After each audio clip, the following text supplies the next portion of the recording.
সন্তান, মানুষগুলো এমন করে পাগল পাড়া হয়ে যাবে। আরে মানুষ তো দূরের কথা, সব নবীরা পর্যন্ত ইয়া নফসি করতে থাকবে। মানুষগুলো তো দূরের কথা, নবীরা পর্যন্ত চিৎকার করে করে বলবে, আল্লাহ আমারে বাঁচাও বাঁচাও।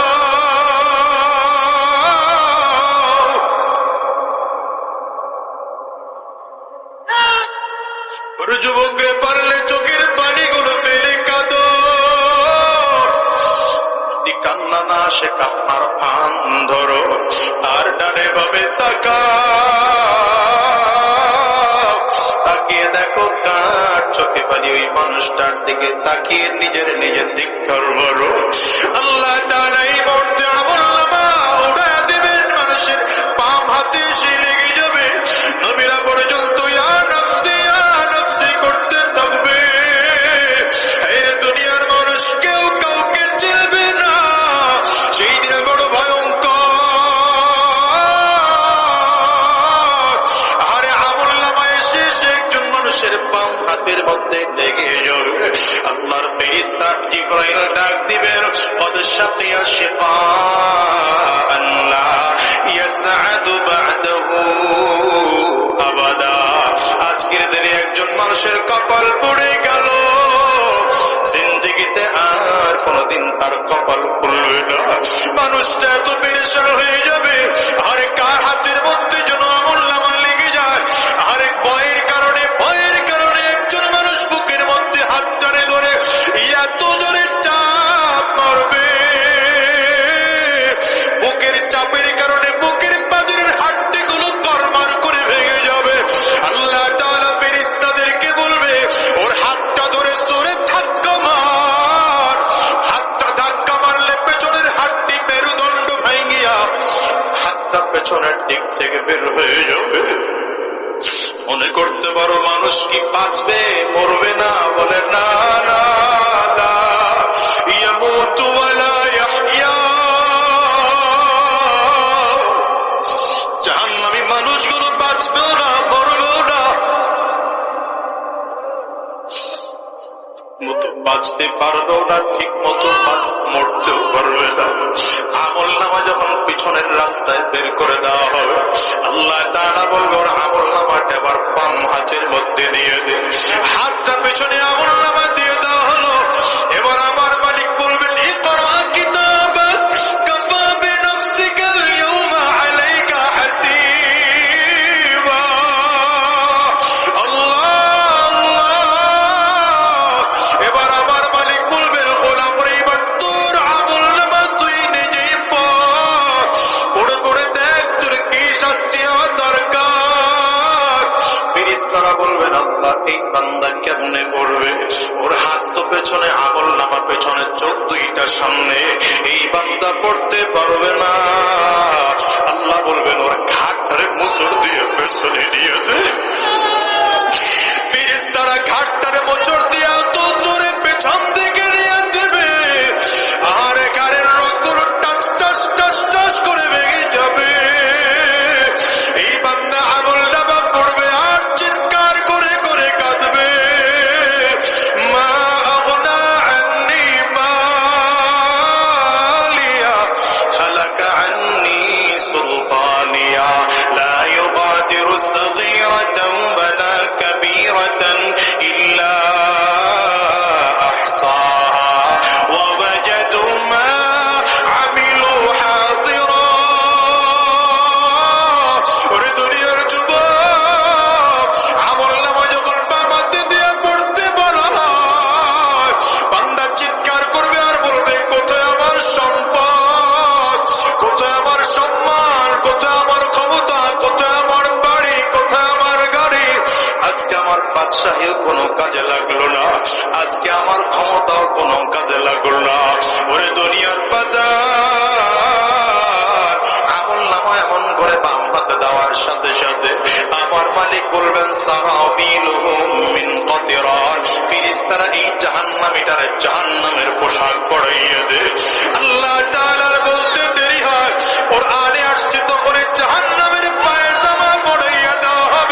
আগুনের এত তাপ, আগুনের তাপের কারণে মাথার মগজগুলো টক বক করে করে ফুটতে থাকবে। আল্লাহ আমাদেরকে বাঁচায় দাও, আরে আল্লাহ আমাদেরকে হেফাজত করো।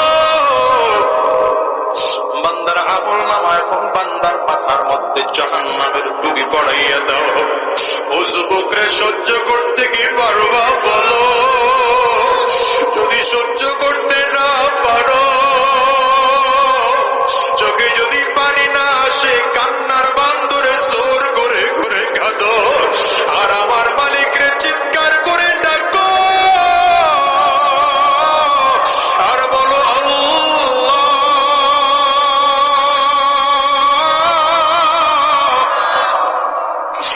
আয় আল্লাহ, আয় আল্লাহ। গুনাহগার বলে যদি তাড়াইয়া দাও, বেঈমান বলে যদি তাড়াইয়া দাও, মুনাফিক বলে যদি আমাদেরকে ফিরাইয়া দাও, আমরা কার দরবারে যাব গো মালিক? দুনিয়ার এক ভিক্ষুকের যদি এক দরবার থেকে তাড়াইয়া দেয়, আরেক দরবারে গেলে কিছু পাওয়ার আশা করতে পারে, কিন্তু মালিক তোমার দরবার এত বড় দরবার, তোমার দরবার থেকে যদি একবার কাউরে তাড়াইয়া দাও, ওই বান্দার কারো কাছে যাওয়ার ক্ষমতা রাখে না। ওগো দয়ার মালিক, এবার বান্দা তাকাইয়া তাকাইয়া দেখবে, আহারে মাথার দিক থেকে মাথার পাতের মারের মতো করিয়া মগজগুলো গলিয়া গলিয়া গলদেশ থেকে পেটের নাড়ি গরুগুলো লইয়া পেছনের রাস্তা দিয়ে জমিনের মধ্যে পড়ে যাবে। বান্দা শুধু চিৎকার করবে আর চিৎকার করবে। এই জন্য বলে যাই রে যুবক, শয়তান তোমার আমার সামনে গুনাহটাকে বড় সাজাইয়া সাজাইয়া উপস্থাপন করে, আহারে গুনাহটা মজা দিয়া তোমার আমার সামনে উপস্থাপন করে। সাবধান, গুনাহের মজা পাইয়া গুনাহ করতে যাইও না, গুনাহের স্বাদ পাইয়া গুনাহ করতে যাইও না। সামনে ভয়ঙ্কর ওই আযাব, কয়দিন বাঁচবা এই দুনিয়ায় বলো? আজ আসো আগামীকালকে দুনিয়া থাকবো এমন কোনো গ্যারান্টি নাই। এই দুনিয়া আসার সিরিয়াল আছে, যাওয়ার কিন্তু কোনো সিরিয়াল নাই। এই দুনিয়া আসার সময় আগে দাদা আসে, তারপরে বাবা আসে, তারপরে সন্তান আসে। যাওয়ার সময় এমন হয়, এই দুনিয়ায় দাদা থাকে, নাতি জমিন থেকে বিদায় হয়, বাবা দুনিয়ায় থাকে, সন্তান জমিন থেকে বিদায় হয়। ও বাজার এমন হয় কি হয় না, একটু আওয়াজ করে চিল্লাবো। আজকের এই ময়দানটার দিকেও তাকাও, কত মানুষ যেন আছে গরিবানা, কত মানুষ যেন আছে ঘরে বাবা নাই,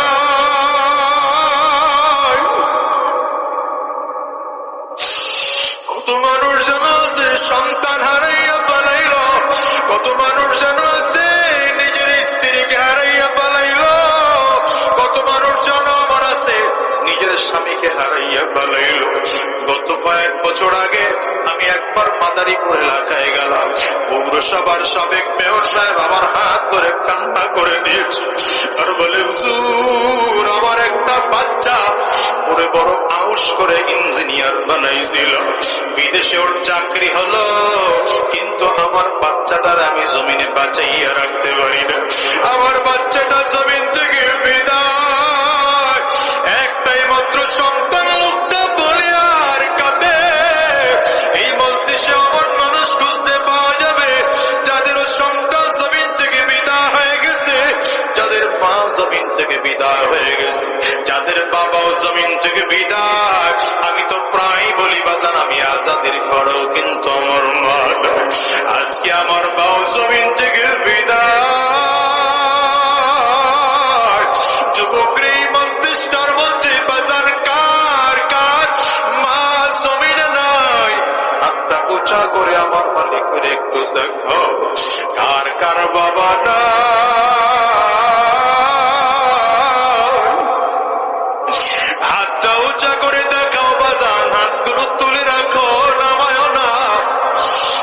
যুবকেরা তাকিয়ে তাকিয়ে দেখবে মা হারা মানুষগুলোর চোখ দিয়ে কেমন করে পানি বের হয়।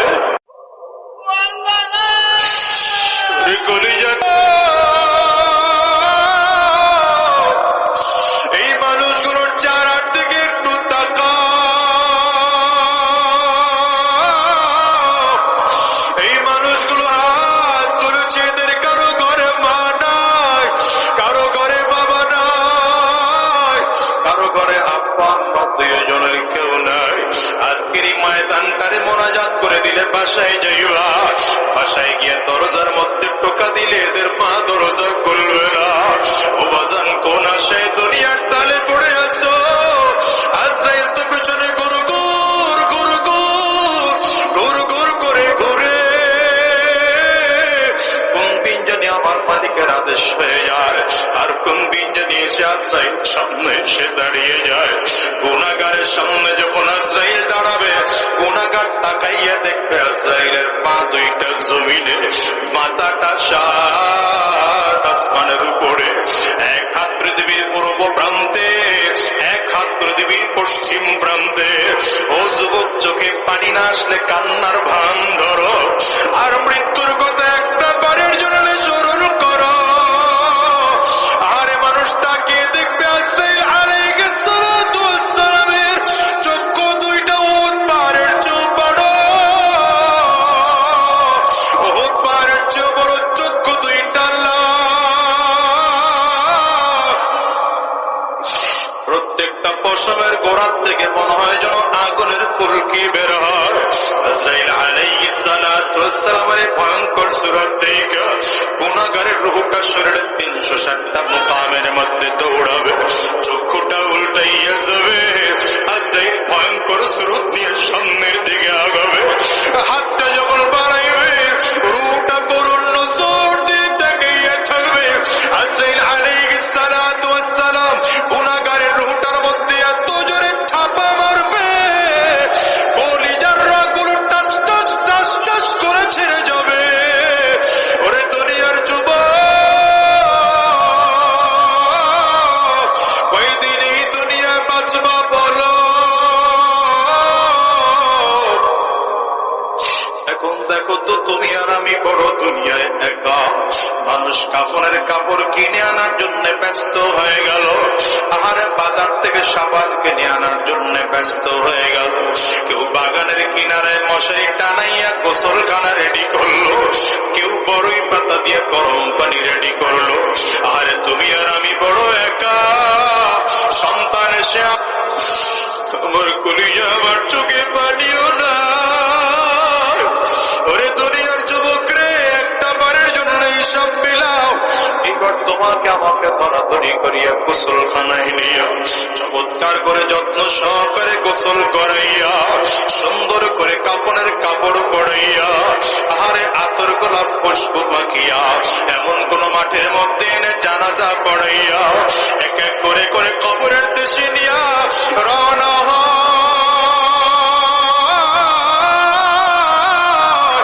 আরে কবরের দিকে তাকাইয়া দেখে কবরের মধ্যে বড় বড় সাপ দেখা যায়, বড় বড় বিচ্ছু দেখা যায়। আরে ভয়ঙ্কর সুরত দিয়ে আমার দিকে হা করে তাকাইয়া আছে। মানুষগুলো আমার লাশটাকে কবরের পাশে রাখিয়া 3টা লোক টপ টপ করে লাফ দিয়ে কবরের মধ্যে নামিয়ে যাবে। একজন মাথায় ধরবে, একজন পায়ে ধরবে, আরেকজন কোমরের মধ্যে ধরবে। ধরাধরি করে কবরের মধ্যে নামাইয়া মাথার বানটা খুলে লাফ দিয়ে কবর থেকে উঠে যাবে, পায়ের বানটাও কবর থেকে খুলে লাফ দিয়ে উঠে যাবে, মাথার বানটা খুলে আস্তে আস্তে করে পাশ বিচার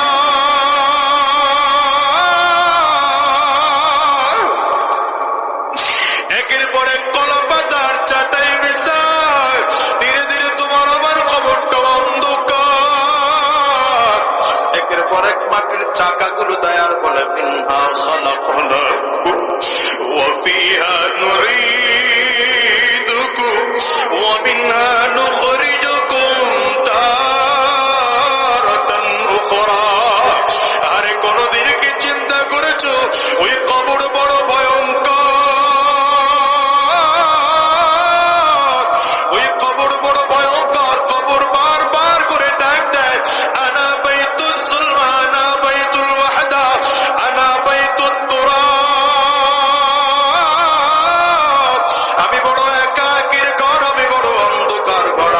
কাছে সাথীও নয় পাতিও নয়, দুনিয়ার কোনো কিছুই নাই, আমি শুধু চিনি আমল। যদি ভালো আমল করে আসতে পারো আমি কবর ভালো আচরণ করব। কবর বলে যদি ভালো আমল করে আসতে না পারো আমি কবর দুই দিকের মাটিগুলো একত্রিত হইয়া গুনাহগারের লাশটাকে এত জোরে চাপ মারব, এক পাজরের হার কিন্তু আরেক পাজরের মধ্যে নিয়ে পৌঁছাইয়া দেব। বাজারের এই ময়দান থেকে ওয়াদা করে যাও আর হারাম রাস্তায় কদম বাড়াবো না, আর শয়তানি রাস্তায় কদম বাড়াবো না, আর গুনাহের পথে চলবো না। যতদিন এই দুনিয়ায় বেঁচে থাকবো দিনের পথে চলবো, ইসলামের পথে চলবো। কারা কারা ওয়াদা করতে তৈয়ার? দুইটা হাত উঁচা করে আমার মালিকের দেখাও, আওয়াজ দিয়ে চিল্লায় ডাকো আল্লাহ, জোরে বলো আল্লাহ। চোখে পানি না আসতে কান্নার বান ধরে ডাকো আর বলো আল্লাহ, কোথায় ওর মালিক? আয় আল্লাহ, সবাই মিলে ওয়াদা করলাম আর হারাম রাস্তায় চলবো না, আর শয়তানি রাস্তায় চলবো না, আর গুনাহের পথে চলবো না। আল্লাহ তুমি কবুল করে নাও। চিৎকার করে বলো আমিন। আওয়াজ দিয়ে চিল্লায় জোরে বলো আল্লাহুম্মা আমিন। হাতগুলো নামাও। বলেন তো এই ঈমানের পরিপূর্ণতা আসে কয়টা জিনিসের সমন্বয়ে? আল্লাহকে রব বলে মানলাম, নবীকে স্বীকার করলাম, 1 নম্বর দিলে বিশ্বাস, 2 নম্বর জবানের স্বীকারোক্তি, 3 নম্বর কাজে পরিণত করার নাম হচ্ছে। এবার আল্লাহ তাআলা ঈমানকে আরো বিস্তারিত করে শিখাচ্ছেন। নবীজি শিখায় আমানতু বিল্লাহ, পড়েন না, আমানতু বিল্লাহ ওয়া মালাইকাতি ওয়া কুতুবি ওয়া রুসুলি ওয়াল ইয়াউমিল আখির ওয়াল কদরি খাইরিহি ওয়া শাররিহি মিনাল্লাহি তাআলা ওয়াল বা'সি বাদাল মাউত। 7টা বিষয়ে বিশ্বাস করার নাম হচ্ছে ঈমান। বলেন কয়টা বিষয়? 1 নম্বর আল্লাহকে আমরা মানলাম, 2 নম্বর আল্লাহ পাকের ফেরেশতাকে মানলাম, 3 নম্বর আল্লাহ পাকের কিতাব সহ মানলাম, 4 নম্বর আল্লাহ পাকের নবীদেরকে মানলাম, 5 নম্বর কিয়ামত দিবসকে আমরা মানলাম, 6 নম্বর তাকদীরের ভালো মন্দকে আমরা মানলাম, 7 নম্বর মৃত্যুর পরে আবার আমাদেরকে উঠানো হবে, এই কথার উপরে আমরা বিশ্বাস স্থাপন করলাম। এটার নাম কি? কথা কয় না, সাউন্ড বাড়ায় রাখেন। এটার নাম কি? এই ঈমান আপনাকে আমাকে নিশ্চিত রাখতে হবে, ঈমানটা নির্ভেজাল হতে হবে। ঈমানটার মধ্যে ভেজাল থাকতে পারবে না, নির্ভেজাল হওয়া লাগবে।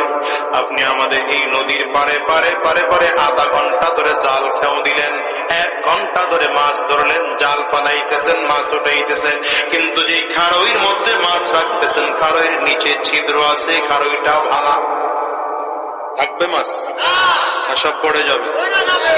ঈমান যদি কারো ভেজাল হয়, ঈমান যদি কারো ছিদ্রওয়ালা হয়, ঈমানের মধ্যে যদি কারো বিদআত থাকে, শিরক থাকে, তাইলে তার জীবনের কোনো আমল আল্লাহ পাকের কাছে কবুল হবে না। নামাজ পড়ো কবুল হবে না, রোজা রাখো কবুল হবে না, হজ করো কবুল হবে না, যাকাত করো কবুল হবে না, যত যত ভালো আমল করো কবুল হবে না। এই জন্য ঈমানটা নিশ্চিতওয়ালা ঈমান লাগবে, ঈমানটা নির্ভেজাল ঈমান লাগবে। এমন ঈমান যে ঈমানের মধ্যে কোনো ভেজাল থাকতে পারবে না, যে ঈমানের মধ্যে কোনো ত্রুটি থাকতে পারবে না, যে ঈমানের মধ্যে কোনো বিদআত থাকতে পারবে না, যে ঈমানের মধ্যে কোনো শিরক থাকতে পারবে না। নির্ভেজাল ঈমান আনার পরে আল্লাহ বলেন 2 নম্বর তোমাদেরকে গুণ অর্জন করতে হবে, ওয়া আমিলুস সালিহাত। শুধু ঈমান আনলে কাজ হবে না, সাথে সাথে ভালো আমলও তোমাদের করা লাগবে।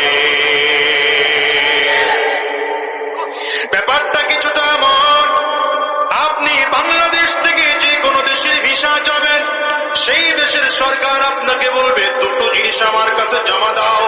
এক নম্বর তোমার পাসপোর্ট নির্ভেজাল আছে কিনা, দ্বিতীয় নম্বর তোমার ব্যাংক স্টেটমেন্ট ঠিক আছে কিনা। আল্লাহ বলেন গোলাম রে, জান্নাতে যদি আসতে চাও দুইটা জিনিস লাগবে। এক নম্বর ঈমান নামের নির্ভেজাল পাসপোর্ট লাগবে, দ্বিতীয় নম্বর নেক আমল নামের ব্যাংক স্টেটমেন্ট লাগবে। যদি এটা ভালো হয় আমি আল্লাহ তোমাদেরকে জান্নাত দিয়ে দেব। জান্নাত কত সুন্দর, আল্লাহ তাআলা নিজেই চমৎকার করে বলেছে, তাজরি মিন তাহতিহাল আনহার। জান্নাত এত সুন্দর যে জান্নাতের নিচ দিয়ে চারটা হাদিসের মধ্যে আসছে চারটা নদী বয়ে যাবে। জান্নাতের নিচ দিয়ে দুধের নদী বয়ে যাবে, জান্নাতের নিচ দিয়ে শরাবের নদী বয়ে যাবে, জান্নাতের নিচ দিয়ে মিষ্টি স্বচ্ছ পানির নদী বয়ে যাবে, জান্নাতের নিচ দিয়ে মধুর নদী বয়ে যাবে। রব্বুল কারীম ভিন্ন আয়াতের মধ্যে বলেন মা তাশতাহি আনফুসুকুম। আল্লাহ তাআলা বলেন তোমার যখন যেটা জান্নাতে করতে মনে যাবে তাই করতে পারবা, যখন যেটা পান করতে মনে যাবে পান করতে পারবা, যখন যেটা খাইতে মনে চাইবে খাইতে পারবা। গোলাম রে, জান্নাতে যাওয়ার পরে সব থেকে বড় কাজ হলো, সব থেকে বড় স্বাধীনতা হলো কাজ করার স্বাধীনতা আছে, খাওয়ার স্বাধীনতা আছে, পান করার স্বাধীনতা আছে। মুসলমান রে, এই জন্য জান্নাতে যাওয়ার জন্য কয়টা গুণ লাগবে চিল্লায় জোরে বলো। এক নম্বর ঈমান, দ্বিতীয় নম্বর নেক আমল, দুই গুণ অর্জন করে জমিন থেকে বিদায় হও। সাবধান করে আবার বলি, আল্লাহ তাআলা দুনিয়ার কাউকে জান্নাতে দেওয়ার জন্য বানিয়েছেন, জাহান্নামে দেওয়ার জন্য বানান নাই। এখানে আমরা যতজন মানুষ বসে আছি আল্লাহ তাআলা কাউকে জাহান্নামে দেওয়ার জন্য বানান নাই। যার বাস্তব প্রমাণ হলো আদম আলাইহিস সালাতু ওয়াস সালামকে আল্লাহ তাআলা বানাইয়া জমিনে পাঠানোর কথা। কারণ আল্লাহ জমিনের জন্য আদম আলাইহিস সালামকে বানাইলেন, কিন্তু বানাইয়া জমিনে আল্লাহ পাঠান নাই, রাখলেন জান্নাতে। রাখলেন কই? ফেরেশতাদের সাথে আল্লাহ যখন পরামর্শ করেন, ওয়াইদ ক্বালা রাব্বুকা লিল মালাইকাতি ইন্নী জাইলুন ফিল আরদি খলিফা ক্বালু আতাজআলু ফিহা মান ইউফসিদু ফিহা ওয়া ইয়াসফিকু আদ-দিমা ওয়া নাহনু নুসাব্বিহু বিহামদিকা ওয়া নুকদ্দিসু লাক ক্বালা ইন্নী আ'লামু মা লা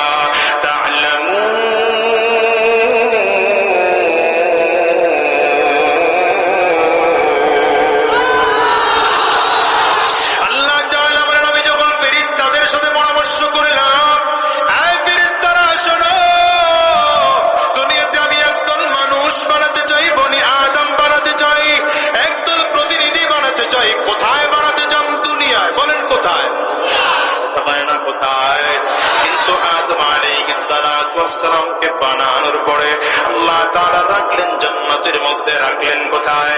জান্নাতে রাখার পরে বিশাল জান্নাতের ঘর। আদম আলাইহিস সালামের থাকতে বড় একাকিত্ব অনুভব হয়।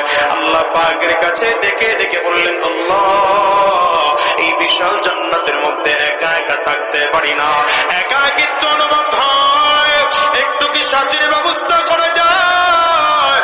আল্লাহর কাছে বলতে দেরি হয়। পয়গম্বর আদম আলাইহিস সালাম ঘুমিয়ে আছে, হঠাৎ করে ঘুম থেকে জাগ্রত হয়ে দেখে মাথার কাছে একজন লোক বসা, লম্বা লম্বা চুল বালি, দেখতে বড় সুন্দরী, দেখতে বড় রমণী, দেখতে বড় রূপসী। আল্লাহু আকবার জোরে বলবেন। জিজ্ঞাসা করলেন, মান আনতি, আপনি কে? বলে আনা হাওয়া, আমার নাম হাওয়া। কেন আপনি এখানে বসে আছেন? আমাদের আদিমাতা হাওয়া আলাইহিস সালাম বলেন, আল্লাহ তাআলা আমাকে বানিয়েছেন আপনার সাথে থাকার জন্য। আরো জোরে বলা যাবে না?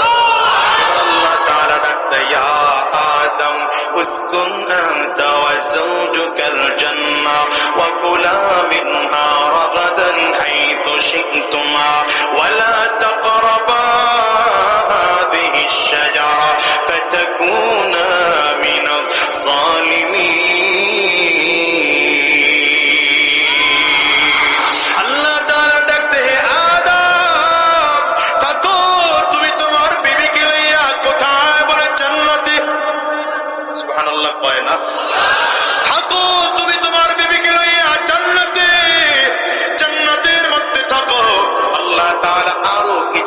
ঘোষণা দিলেন, তুমি তোমার বিবিকে নিয়ে জান্নাতের মধ্যে থাকো, সাবধান, জান্নাতে যত জায়গায় ঘুরতে মনে চায় ঘোরো, যা খাইতে মনে চায় খাও।